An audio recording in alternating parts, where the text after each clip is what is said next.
თავისუფლება მესმის, თავისუფლებად რომ ვაკეთო ის რაც მევალება. მე ვთვლი რომ მე ვალდებულებები მაქვს და კი მე მევალება რომ არ ვაკეთო ის რისი გაკეთებაც არ მინდა. ვალდებულად ვთვლი თავს რომ ადამიანი თავს თუ იკლავს ის გადავარჩინო. მე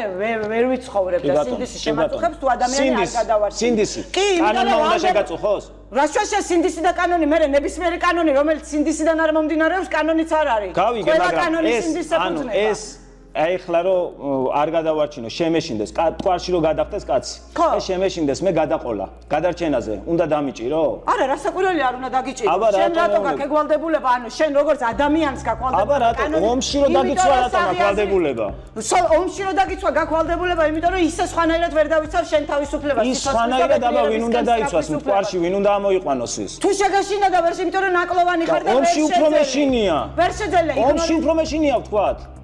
გავიგე მაგრამ გიწევს დასვა ხო შეიძლება შენ იმის და რა ტყუარში რატო არ მაგდებ ძალით გადახტი მიეხმარეო რატო არ მეუბნები იმიტომ რომ გადარჩენას რას ქვია გადარჩენ როგორ უნდა ტყუარში კაცი დავინახე გადახტა და შემეშინდა და ვეღარ მივყევი რატომ არ მავალდებულებ საზოგადოება რომ გადაყევი დროზეო იმიტომ რომ მე შენ ტყუარში კი არ გამჯობ რეზერვში მიმყავ ხარ და გამზადებ რომ ტყუარში გადახტო მას შეძლო მე იმას კი არ გეუბნები ტყუარში გადახტი მეთქი წამოდი რომ მოგამზადო თქო გეუბნები მოგამზადო ტყუარში გადახტო მათ შორის რომ ადამიანს ანუ რეზერვი გავლილი რო ვიქნები მაშინ მევალება რომ ტყუარში გადავხტე რასაკვირველია შესაძლებლობა გექნება და მე შენ მას შესაძლებლობას გაძლევ გაძლევ როგორც სახელმწიფო ერთმანეთის დაცვა შეგვეძლო